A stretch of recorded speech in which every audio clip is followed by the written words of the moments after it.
Jaipur पुनमकुसु अदुगा कमंगा असिबुसु ngasibi asigumlaba Manipuri Sahitya Parishad Assam Lakhimpur District Committee na thauram ase pangthokpagi suk jamlaba miyamna tinbiduna thawai hapiba aduga suk sanglaba matam ase yamna pungning thawai hachang yauna tabiba mapung phanbiba tunjinbang simbang amnarodaba laman tungsinjare hana lojari ngasigi mifam asida lengsin bariba ikai khumnabada matik charaba mithunglen mingwana pajrabada wada kenchan mathanga aikogi kamanga branch ki wada gauramani aduga atei wada NG baba macha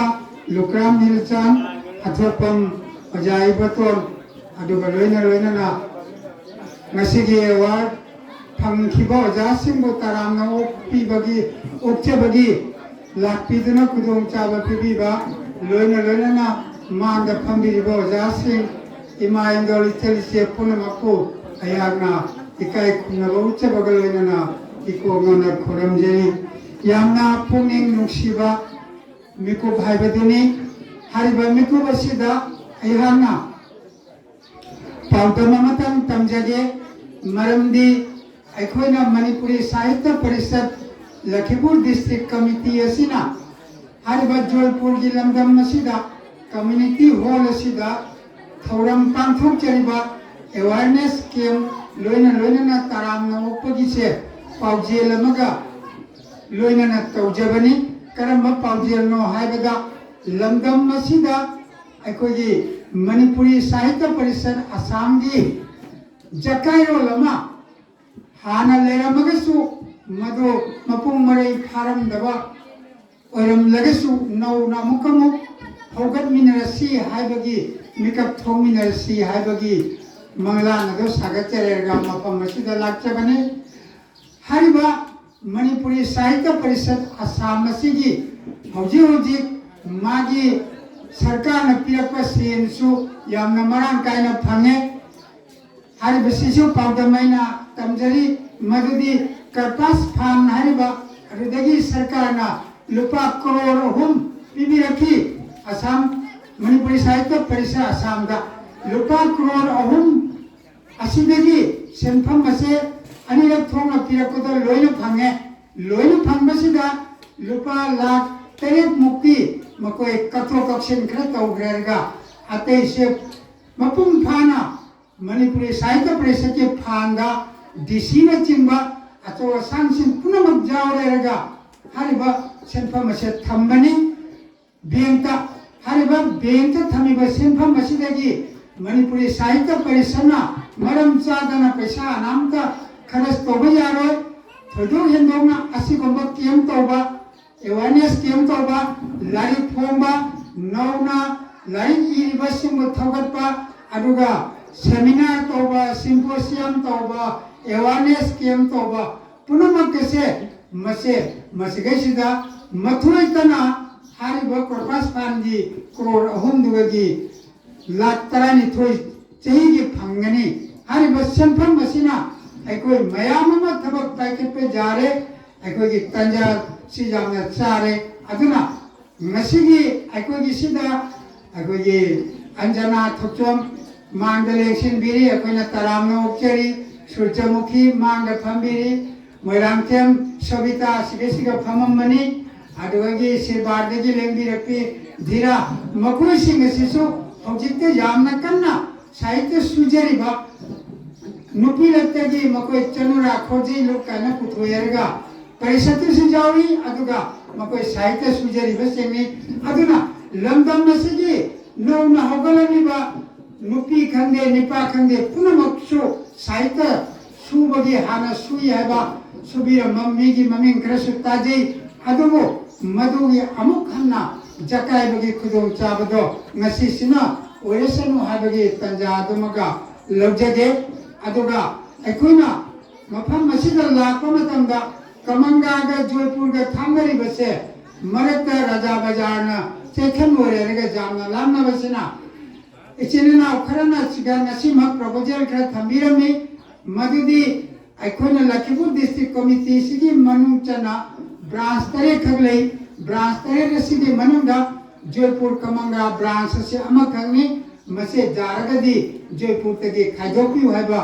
proposal lachai hariba proposal ase genuine matik chai proposal thambada chumni aduna aikhoina Lakhipur district committee loina na central ge oja vp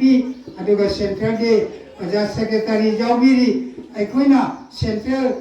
manipuri sahitya parishad samga hariba proposal ase koina soidana thamjagani hariba joypur gi tonganba branch ama karamhan taraga ꯑꯩꯈꯣꯏ ꯈꯥꯏꯗꯣꯛꯄ ꯌꯥꯒꯅꯤ ꯍꯥꯏꯕꯁꯤꯒꯤ ꯆꯥꯎꯔꯕ ꯑꯩꯈꯣꯏ ꯍꯣꯠꯅꯖꯅꯤ ꯍꯥꯏꯕꯁꯤꯃꯒ ꯃꯌꯥꯝꯗ ꯊꯝꯖꯒꯦ ꯑꯗꯨꯒ ꯑꯏꯕꯁꯤꯡ ꯊꯣꯛꯄꯤꯔꯛꯎ ꯀꯅꯥꯒꯨꯝꯕ ꯑꯩꯈꯣꯏꯅ ꯂꯥꯏꯔꯤꯛ ꯐꯣꯡꯕ ꯉꯝꯗꯕ ꯂꯩꯔꯝꯃꯒꯁꯨ ꯕ꯭ꯔꯥꯟꯁꯇ ꯍꯥꯏꯔꯕꯁꯨ ꯌꯥꯏ ꯑꯗꯨꯒ ꯗꯤꯁꯇ꯭ꯔꯤꯛꯇ ꯍꯥꯏꯔꯕꯁꯨ ꯌꯥꯏ ꯁꯦꯟꯇ꯭ꯔꯦꯜꯗ ꯍꯥꯏꯔꯕꯁꯨ ꯌꯥꯏ ꯄꯥꯎꯁꯦ ꯃꯊꯪ ꯌꯧꯔꯦꯔꯒ ꯑꯗꯨꯒꯨꯝꯕ ꯃꯤꯑꯣꯏꯁꯤꯡ ꯑꯗꯨꯗ ꯑꯩꯈꯣꯏꯅ ꯃꯇꯦꯡꯁꯦ ꯆꯞ ꯆꯥꯅ ꯄꯤꯖꯔꯦꯔꯒ ꯂꯥꯏꯔꯤꯛꯇꯨ ꯐꯣꯡꯒꯅꯤ तबतबो निंगन अभिगनो अदुगा पाउदम मना हंदक अकोइना मी मरी खक अवार्ड पीबगी इकाई खुनबा ताराम ओपचेगी बसे मकोइ मरी असुमाइना लमदम मसिदसु मना पीबा मयाममा अकोइना खंदोपगी तंजादो योरे हाना देरमबसु मदो अकोइना जामना मरी चुमना मदुगदुगा थवोइना जेंछलुदबना मरम ओइरमजाय मना मयाममा अखोई फंग जाबा मियोय चिथादना सोदना लेरंगनी हरिबा मनासिंग असे आई अमुक्तंग हाइजरके अखोइना ओजा अफबा ओजा से प्राइमरी लेवल की मणिपुरी मीडियम की ओजा अमदा मना मणिपुरी साहित्य परिषदना हेड कॉन्फ्रेंस तौबदा पीगनी चही की पीगनी अदुगा अफबा ओजा मणिपुरी मीडियम की सेकेंडरी लेवल की ओजादा मना पीगनी हंदक तगी पीबा होगरे अदुगा मीडियम मणिपुरी नतबा अतोपा मीडियम मिते मचा और मणिपुरी पांगन सुजाय मकोगी मनुंगा एवार्ड अमगा पीगनी अफबा ओजा खंगतना अदुगा की इनो नाउना हंदक हाकत थिबा मगा लेरे प्राइमरी लेवल की अफबा छात्रदा स्कॉलरशिप पीबा हाजना असुमाना अकोइना अनोब थौराम मया मा पाइकचरी अदुगा मनासिंग अदुगी मरता साहित्य रत्न मसे मणिपुरी साहित्य परिषद असमना ख्वाइदगी अचौबा माना पिजबा मा अवार्ड सिंगे मनुंगा सिना ख्वाइदगी अवांबा अवार्ड नि मसे हाना कनामका फंगमदे हंदक अकोगी हाइलाकांदी जारीबोंगी अजा सुब्रामदा हान गोइना लांथोकरे मथंदा हंदक पीगिबदा अकोगी साहित्य भूषण से मी मरी नि चुमना नते अदुई मतुंगा साहित्य सेवक मी अनि पीकी अदुगी समाज सेवक ngasi kangamongi oja Shanti Kumar माकी मनाव थोपा ओजा धीरे न लागा मना लौबीरिगा अदुगा समाज सेवक कुमसी से अहुम पीकी अदुगी नट भूषण मसे अकोगी कनोदा पलाना चिंबा पुंगी से तौबसिंगी थमजबा अवार्डनी अदुगी बाइदा भूषण पुंगी ओइना अदुगी नाट्य भूषण अदुगी कथा भूषण से वारी लिबनी अदुना हारिबा सिंग से मसे कुमसी हंदता तांग मापन निपान ग मापन द बोका जान द पी बसिदा अवार्ड कुन ग मातोय खगनी मसे मागे सोमदगी यावना लाखिदबगी मरम से थोइदोना पाक छन्ना खंगम दरसु मरम मोरम बजाय अदुना ब्रांच सिंगसु डिस्ट्रिक्ट नसु मागे सिदगी मदुगी फंग जाबा मियोय सिंग अदुगी मिंग से थागत पिरगा district NaMo मदु forward तौरेरगा central the मदु खनरगा मदुगी मना दो फंगिनसी मसिगी वाफम Simga थमजगे अदुगा अखोना ngasi manipuri medium phagaduna bagi haidana masige sida अखोना बेनार तौरेगा तौजरीबा थौराम सिदा क्वाइ मथते इरिबसे मैतै मयेंगनी हारिबा मैतै मयेगसे मणिपुर द चलिबा मये कुंतरे अदुनी हारिबा मये कुंतरे से मसिना मसिगे हापसिगी दमक्ता सेक्रेटरी याम वाना चेंजगी मिपुनमा हैत्रिबनिना ꯑꯗꯨꯕꯨ ꯃꯁꯤꯒꯤ ꯈꯨꯗꯣꯡꯆꯥꯕꯁꯦ ꯃꯌꯥꯝ ꯄꯨꯝꯅꯃꯛ ꯅꯍꯥꯔꯣꯟꯅ ꯑꯃꯨꯛ ꯍꯦꯟꯅ ꯈꯪꯉꯝꯃꯒꯅꯤ ꯒꯨꯒꯜ ꯃꯥꯁꯇꯔꯅ ꯃꯁꯤꯒꯤ ꯃꯌꯦꯛ ꯑꯁꯦ ꯂꯧꯁꯟꯈ꯭ꯔꯦ ꯍꯥꯏꯔꯒ ꯑꯩꯅ ꯑꯦꯋꯥꯔꯅꯦꯁ ꯀꯦꯝ ꯍꯥꯏꯗꯅ ꯃꯩꯇꯩ ꯃꯌꯦꯛꯅ ꯏꯕꯗꯣ ꯈꯨꯗꯛꯇ ꯍꯥꯏꯔꯤꯕ ꯃꯌꯦꯛꯁꯤꯅ ꯇ꯭ꯔꯥꯟꯁꯂꯦꯠ ꯇꯧꯗꯅ ꯄꯤꯔꯦ ꯕꯪꯂꯥꯅ ꯍꯥꯏꯔꯤꯕ ꯃꯩꯇꯩ ꯃꯌꯦꯛ ꯑꯁꯦ ꯍꯦꯛ ꯅꯝꯁꯤꯟꯕꯗ ꯏꯪꯂꯤꯁꯅ ꯇ꯭ꯔꯥꯟꯁꯂꯦꯠ ꯇꯧꯔꯦ ꯃꯈꯥꯒꯤꯗ ꯁꯨꯡꯌꯥꯎ ꯌꯥꯎꯗꯕꯤꯗ ꯃꯩꯇꯩ ꯃꯌꯦꯛꯁꯤꯅꯅꯦ ꯃꯌꯦꯛꯁꯦ ꯒꯨꯒꯜꯗ ꯁꯥꯔꯆ ꯇꯧꯕꯗ ꯃꯁꯤꯒꯤ ꯏꯪꯂꯤꯁ ꯍꯟꯗꯣꯛꯑꯦ ꯃꯁꯤꯒꯤ ꯑꯁꯥꯃꯤꯁ ꯍꯟꯗꯣꯛꯑꯦ ꯃꯁꯤꯒꯤ ꯕꯪꯂꯥ ꯍꯟꯗꯣꯛꯑꯦ ꯀꯗꯥꯏ ꯌꯧꯈ꯭ꯔꯕꯅꯣ ꯌꯦꯡꯉꯨ ꯑꯗꯨꯅ ꯃꯁꯤ ꯑꯩꯈꯣꯏ ꯃꯌꯦꯛ 18 ꯆꯠꯄꯒꯤ ꯇꯥꯟꯖꯥꯁꯤꯁꯨ ꯌꯥꯝꯅ ꯈꯣꯡꯍꯧ ꯊꯤꯜꯂꯕꯅꯤ ꯈꯨꯗꯣꯡꯆꯥꯕ ꯃꯌꯥꯝ ꯑꯃ ꯐꯪꯉꯕꯅꯤ ꯁꯦꯟꯇ꯭ꯔꯦꯜꯒꯤ ꯄꯔꯤꯈꯥ ꯃꯌꯥꯝꯗꯁꯨ ꯃꯩꯇꯩ ꯃꯌꯦꯛꯅ ꯂꯧꯕꯒꯤ ꯇꯥꯟꯖꯥꯗ ꯌꯧꯔꯕꯅꯤ ꯑꯗꯨꯅ ꯑꯩꯈꯣꯏ ꯃꯌꯦꯛꯁꯤꯁꯨ ꯀꯟꯈꯠꯅꯕ ꯑꯗꯨꯒ ꯃꯅꯤꯄꯨꯔꯤ ꯃꯤꯗꯤꯌꯝ ꯀꯟꯈꯠꯄ ꯍꯥꯏꯕꯁꯦ ꯃꯁꯤꯒꯤ ꯇꯉꯥꯏ ꯐꯗꯕ ꯇꯥꯟꯖꯥ ꯑꯣꯏꯗꯨꯅ ꯑꯦꯋꯥꯔꯅꯦꯁ ꯀꯦꯝ ꯑꯁꯦ ꯇꯧꯖꯕꯅꯤ ꯕꯦꯅꯔ ꯑꯁꯤ ꯁꯦꯝꯕ ꯃꯇꯝꯗ ꯐꯒꯠꯍꯟꯅꯕ ꯍꯥꯏꯕ ꯋꯥꯔꯗꯁꯦ ꯑꯩꯅ ꯁꯦꯝꯗꯣꯛꯑꯒ ꯍꯥꯞꯆꯈꯤꯕꯅꯤ ꯑꯣꯖꯥ ꯑꯃꯅꯤꯅ ꯀꯟꯕꯒꯤ ꯋꯥ ꯍꯥꯏꯁꯤ ꯍꯥꯏꯗꯅ ꯀꯟꯕ ꯍꯥꯏꯕꯁꯦ ꯌꯥꯝ ꯁꯥꯊꯤꯅ ꯁꯣꯟꯗꯃꯟꯈ꯭ꯔ ꯃꯥꯜꯂꯦ ꯍꯥꯏꯗꯅ ꯑꯃꯨꯛ ꯍꯦꯟꯅ ꯐꯒꯠꯍꯟꯁꯤ ꯍꯥꯏꯕꯒꯤ ꯋꯥꯈꯜꯂꯣꯟꯗ ꯍꯥꯞꯆꯕꯅꯤ ꯌꯥꯝꯅ ꯈꯨꯗꯣꯡꯆꯥꯕ ꯇꯥꯟꯖꯥꯅꯤ ꯑꯣꯖꯥ ꯁꯔꯝꯅ ꯑꯩꯈꯣꯏꯒꯤ ꯀꯃꯥꯏꯅ ꯇꯧꯗꯣꯏꯅꯣ ꯍꯥꯏꯕ ꯆꯤꯡꯅꯕ ꯃꯌꯥꯝ ꯑꯃ ꯃꯗꯨ ꯄ꯭ꯔꯦꯛꯇꯤꯀꯦꯜ ꯉꯥꯛꯇꯅꯤ ꯑꯆꯨꯝꯕ ꯉꯥꯛꯇꯅꯤ ꯑꯗꯨꯕꯨ ꯇꯥꯟꯖꯥꯗꯤ ꯇꯥꯟꯖꯥ ꯆꯥꯏ ꯀꯔꯝꯍꯥꯏꯅ ꯆꯥꯒꯦꯗ ꯅ꯭ꯌꯨ ꯏꯗꯨꯀꯦꯁꯟ ꯄꯣꯂꯤꯁꯤ 2020 ꯑꯁꯤꯅ ꯅꯧꯅ ꯍꯧꯒꯠꯄꯒꯤ ꯇꯥꯟꯖꯥ ꯑꯁꯤꯗ ꯃꯃꯥꯂꯣꯟꯅ ꯄꯨꯝꯅꯃꯛ ꯑꯁꯥꯝꯒꯤ ꯂꯩꯔꯤꯕ ꯃꯃꯥꯂꯣꯟꯗꯨꯅ ꯀ꯭ꯂꯥꯁ 5 ꯐꯥꯎ ꯇꯝꯕ ꯌꯥꯕꯒꯤ ꯇꯥꯟꯖꯥ ꯑꯗꯨ ꯄꯤꯔꯛꯄ ꯁꯣꯏꯗꯅ ꯑꯩꯈꯣꯏꯒꯤ ꯂꯣꯟ ꯑꯁꯦ ꯀ꯭ꯂꯥꯁ 5 ꯐꯥꯎꯗꯤ ꯍꯤꯡꯍꯟꯗꯣꯔꯦ ꯁꯔꯀꯥꯔꯅ ꯃꯁꯤꯗꯩꯁꯤꯗ ꯑꯩꯈꯣꯏꯅ ꯈꯖꯤꯛꯇꯪꯒ ꯏꯟꯈꯠꯂꯔꯒ ꯑꯩꯈꯣꯏꯒꯤ ꯂꯩꯔꯤꯕ ꯐꯤꯕꯝꯁꯦ ꯁꯦꯝꯒꯠꯄꯒꯤ ꯇꯥꯟꯖꯥ ꯈꯨꯗꯣꯡꯆꯥꯕꯁꯦ ꯃꯥꯡꯍꯟꯕ ꯍꯧꯅꯗꯦ ꯍꯥꯏꯗꯅ ꯑꯦꯋꯥꯔꯅꯦꯁ ꯀꯦꯝ ꯑꯁꯦ ꯇꯧꯃꯤꯟꯅꯕꯅꯤ ꯑꯩꯈꯣꯏ ꯏꯁꯥꯗꯒꯤ ꯍꯧꯃꯤꯟꯅꯁꯤꯀꯣ ꯏꯁꯥꯗꯒꯤ ꯍꯧꯔꯒꯗꯤ ꯁꯣꯏꯗꯅ ꯃꯗꯨꯒꯤꯗꯣ ꯑꯃꯗ ꯇꯥꯏꯅꯕ ꯌꯥꯔꯣꯏ ꯌꯦꯡꯉꯨ ꯑꯩꯈꯣꯏꯅ ꯏꯃꯥꯂꯣꯟꯒꯤꯗꯃꯛꯇ ꯊꯋꯥꯏ ꯀꯠꯊꯣꯛꯈꯤꯕ ꯃꯌꯥꯝ ꯑꯃ ꯂꯩꯔꯤ ꯋꯥꯔꯤ ꯃꯌꯥꯝ ꯑꯃ ꯇꯥꯏ ꯑꯗꯨꯅ ꯃꯅꯤꯄꯨꯔꯤ ꯂꯣꯟ ꯀꯟꯅꯅꯕꯒꯤꯗꯃꯛꯇ ꯑꯩꯅ ꯍꯧꯖꯔꯦ ꯍꯥꯏꯕꯁꯦ ꯏꯁꯥꯗꯒꯤ ꯎꯠꯃꯤꯟꯅꯁꯤ ꯍꯥꯏꯕꯁꯦ ꯑꯁꯤꯒꯨꯝꯕ ꯀꯌꯥ ꯑꯦꯋꯥꯔꯅꯦꯁ ꯀꯦꯝ ꯑꯁꯤꯗꯒꯤ ꯋꯥꯁꯛ ꯂꯧꯃꯤꯟꯅꯕ ꯃꯇꯝ ꯑꯗ ꯌꯧꯔꯦ ꯀꯔꯤꯒꯤꯗꯃꯛꯇ ꯑꯩꯈꯣꯏꯅ ꯏꯪꯂꯤꯁ ꯃꯤꯗꯤꯌꯝꯗ ꯑꯗꯨꯛ ꯁꯥꯊꯤꯅ ꯉꯥꯎꯒꯗꯣꯏꯅꯣ ꯍꯥꯏꯕꯗꯨꯒꯤ ꯋꯥꯐꯝꯁꯨ ꯊꯝꯖꯒꯦ ꯍꯧꯖꯤꯛ ꯃꯃꯥꯡꯗ ꯉꯥꯡꯕꯤꯔꯤꯕꯁꯤꯡꯅ ꯀ꯭ꯂꯥꯁ 6ꯇꯒꯤ ꯑꯪꯀꯗꯁꯨ ꯁꯥꯏꯟꯁꯇꯁꯨ ꯏꯪꯔꯦꯖꯤꯅ ꯇꯥꯛꯄꯤꯕ ꯌꯥꯗꯦ ꯍꯥꯏꯕꯁꯦ ꯁ꯭ꯀꯨꯜ ꯄꯨꯝꯅꯃꯛꯇ ꯀ꯭ꯂꯥꯁ 6 ꯌꯥꯎꯕ ꯁ꯭ꯀꯨꯜꯁꯤꯡꯗ ꯂꯣꯏꯅ ꯂꯥꯏꯔꯤꯛ ꯌꯧꯔꯛꯈ꯭ꯔꯕꯅꯤ ꯑꯁꯥꯝ ꯁꯔꯀꯥꯔꯅ ꯏꯪꯂꯤꯁ ꯇꯝꯕꯒꯤ ꯈꯨꯗꯣꯡꯆꯥꯕꯁꯦ ꯑꯪꯀꯗ ꯄꯤꯔꯅꯤ ꯁꯥꯏꯟꯁꯇ ꯄꯤꯔꯅꯤ ꯏꯪꯂꯤꯁ ꯁꯕꯖꯦꯛꯇꯨꯃꯒ ꯂꯩꯔꯦ ꯑꯗꯨ ꯑꯣꯏꯔꯗꯤ ꯑꯉꯥꯡꯁꯤꯡ ꯑꯗꯨꯅ ꯏꯪꯂꯤꯁ ꯃꯤꯗꯤꯌꯝꯗ ꯀꯝꯄꯤꯠ ꯇꯧꯕꯒꯤ ꯆꯞ ꯆꯥꯕ ꯈꯨꯗꯣꯡꯆꯥꯕꯒꯤ ꯇꯥꯟꯖꯥꯗꯣ ꯐꯪꯉꯦ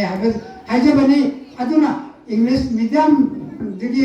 ꯑꯩꯈꯣꯏꯒꯤ ꯑꯉꯥꯡꯁꯤꯡꯁꯨ ꯑꯐꯕ ꯑꯉꯥꯡ ꯏꯪꯂꯤꯁ ꯃꯤꯗꯤꯌꯝꯒ ꯆꯦꯂꯦꯟꯖ ꯇꯧꯕ ꯌꯥꯕ ꯑꯉꯥꯡ ꯄꯨꯊꯣꯛꯄ ꯌꯥꯕ ꯇꯥꯟꯖꯥꯗ ꯌꯧꯔꯦ ꯑꯗꯨꯒ ꯇꯁꯦꯡꯅ ꯍꯥꯏꯔꯕꯗ ꯑꯩꯈꯣꯏꯒꯤ ꯏꯪꯂꯤꯁ ꯃꯤꯗꯤꯌꯝꯗ ꯇꯥꯛꯏꯕ ꯑꯣꯖꯥꯁꯤꯡ ꯑꯁꯦ ꯃꯈꯣꯏꯗ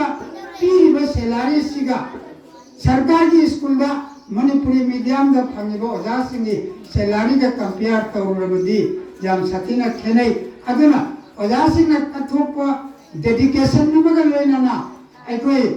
ꯇꯥꯟꯖꯥꯁꯦ ꯁꯤꯒꯗꯧꯔꯦ ꯀꯟꯗꯕ ꯌꯥꯗꯦ ꯍꯥꯏꯕꯒꯤ ꯋꯥꯁꯛꯇ ꯁꯔꯕꯗꯤ ꯁꯣꯏꯗꯅ ꯃꯗꯨꯒꯤ ꯀꯟꯅꯅꯕꯒꯤ ꯂꯝꯕꯤꯁꯦ ꯁꯣꯏꯗꯅ ꯐꯪꯕ ꯉꯝꯒꯅꯤ ꯍꯥꯏꯕꯒꯤ ꯊꯥꯖꯕ ꯑꯃꯒ ꯊꯝꯖꯩ ꯑꯗꯨꯒ ꯑꯩꯅ ꯉꯁꯤꯒꯤ ꯃꯤꯐꯝ ꯑꯁꯤꯗ ꯃꯅꯤꯄꯨꯔꯤ ꯃꯤꯗꯤꯌꯝ ꯀꯟꯕꯒꯤ ꯂꯥꯎꯕ ꯐꯒꯠꯍꯟꯁꯤ ꯍꯥꯏꯕꯒꯤ ꯂꯥꯎꯕꯁꯤꯗ ꯏꯈꯧ ꯄꯣꯡꯅ ꯂꯥꯎꯖꯅꯤꯡꯕ ꯑꯃꯅ ꯁ꯭ꯀꯨꯜꯁꯤꯡꯗ ꯍꯧꯖꯤꯛ ꯄꯤꯔꯤꯕ ꯑꯣꯖꯥꯁꯤꯡ ꯑꯁꯦ ꯂꯣꯏꯅ ꯃꯇꯤꯛ ꯆꯥꯕ MA ꯄꯥꯁ ꯇꯧꯕ ꯗꯣꯛꯇꯔꯦꯠ ꯐꯪꯕ ꯑꯗꯨꯗꯒꯤ ꯑꯣꯅꯔꯁꯅꯆꯤꯡꯕ ꯐꯪꯕ ꯃꯇꯤꯛ ꯆꯥꯕ ꯑꯣꯖꯥ ꯉꯥꯛꯇ ꯄ꯭ꯔꯥꯏꯃꯥꯔꯤ ꯂꯦꯚꯦꯜꯗꯒꯤ ꯍꯧꯅ ꯌꯥꯎꯔꯕꯅꯤ ꯍꯥꯏꯔꯤꯕ ꯗꯤꯒ꯭ꯔꯤ ꯄꯥꯏꯕ ꯑꯣꯖꯥꯁꯤꯡ ꯑꯗꯣ ꯑꯩꯈꯣꯏꯅ ꯀꯨꯞꯅ ꯅꯩꯅꯔꯨꯔꯕꯗꯤ ꯏꯪꯂꯤꯁ ꯁ꯭ꯀꯨꯜꯁꯤꯡꯗꯨꯒ ꯑꯗꯨꯒꯨꯝꯕ ꯗꯤꯒ꯭ꯔꯤ ꯐꯪꯕ ꯑꯣꯖꯥ ꯀꯩꯁꯨ ꯇꯣꯏꯅ ꯄꯪꯌꯥꯝ ꯌꯥꯝꯅ ꯌꯥꯎꯔꯝꯃꯣꯏ ꯑꯩꯈꯣꯏꯅ ꯁꯣꯏꯈꯤꯕꯗꯒꯤ ꯑꯩꯈꯣꯏꯅ ꯐꯖꯅ ꯁꯤꯟꯗꯕꯗꯒꯤ ꯑꯩꯈꯣꯏꯅ ꯌꯦꯡꯁꯤꯟꯗꯕꯗꯒꯤ ꯁꯣꯏꯈꯤꯕ ꯃꯌꯥꯝ ꯑꯗꯣ ꯉꯁꯤꯗꯤ ꯀꯟꯈꯠꯃꯤꯟꯅꯔꯁꯤ ꯍꯥꯏꯕꯒꯤ ꯋꯥꯐꯝ ꯑꯁꯦ ꯊꯝꯖꯕꯅꯤ aduga jamna phajaba new education policy gi wafam amatam nai panjaraga ai mayam se thengabani na luisan jage community involvement haiba jam phajaba pot ama jauri community involvement haiba wa se mafam asida leiriba school lesidagi haugiba satra matik chaba mi ama oikraba naterga ma ahalloraba mi singaduna aigi irei kaigi school se sembiu lawa thopiro haibase sarkar na thong hangna leirabani makoi class loge su jai makoi na school gi damakta paisa puthokna paisa mateng pange jai furniture mateng pange jai khungam na sida leiriba punamakna chongdokpi lerega ekone ingreji da wadam ga leibani alumni na kana ko mana alumni su hai haiba wai se atai nate school gi ba tamamba haujiti thok thaba aduga atai mafam da thabak tori makoi na su school se jeng bagi new education policy na yam thajaba kudong chaba pirabani aduna thopiro mayam ahalaman khangde imaibil khangde ichirinau khangde punamak naharom nakoi su naharon se akogi China da haibale China da di thabak na kai India da di ngang na dom le yedna China gi aduga wakhal lon se masidagi akona chindore arga ko kuwe kam semase naharom na koi na bo wasak kalone chongdora badi masi chotari ba English medium Manipuri medium gi school singa se akoi nau nam komo jakai hanba jagani mafam amada Manipur da aduga ate da ekale ba school ka kaidna mami thonba haurabani school me am lei Ramkrishna mission gi school lei ekale ba school se pramani tholei no ek wari zelli ro tamda thamoi songna puling siba wani ekale ba harbani pa aduna dona charja guru ni mapamda ai khulai tamjege bida tamjege takpiu hana khuramna hajar ba matamda nandi tolaba machani namanda ai gumo jana khudai khulai tambiba jaro hare podegi mathmoi shokki dana jungle da chale arga dona charja guru gi murti mamanga thamme arga mathmoi lubna magi inner quality adu puthu arga oja sujau jangdana murti adigi mamanga bidda tamkibani hariba bidda adu mapung phana mai pakibadagi mahagase Arjun gomani paga lamba paba matik chana mangna vidyalaya se thanbadagi dronacharya guruna ekalebba dodi mana takpi jiba chhatra nate aduga Arjun di mate topar chhatra ni aduna Arjun na karigumba ekalebba ga mayu ngaba matamda ekalebba ge makuta mai thiradi ai aduga miyam punamagna thina nganga horani aduna ekalebba nang matik chana nang guru dakhina piu aduna khubi kapi khibani adugumba hariba kathopagi adugumba aigi nungni oiba wathal lachinabu ma thawai jauna nung se sakai ba ngamdana bap ta handana honarabadi adugumba ekalebba koi puthokpa ngamgani puthokpagi tanja atrus chore ngasi je 21st century ni hanagi pangtam toramba pangtam tamamba maduna ngasigi naro hingba jararoi aduna 21st century asida akoi nakoi chakli phang tawdna thabak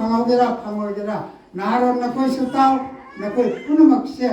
akoi jakai bagi matam jore tanja asida akoi na ngasigi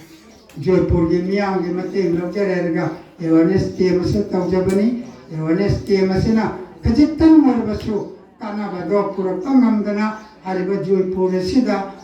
Saitya Parishad ki branch ma hangagi kudong chaba laba leiriba mafam sigi naharon sinsina Manipuri medium kangakpada achoba thawdang lauraba loina na lamdam asida pikra ba angam lagi haureyarga Manipuri sahitya gi seba tauba horaklaba akoi ngasigi hona jaman se mai pai hana lojagani haiba wafam su thamjarega mayam punamakko amukana ipog manjaraga ai ngasigi presidential wai kresi matang sida tensionjari soi ki bajarosu nakti hadana mayam punamakko nanjari mayam bomukana tenjari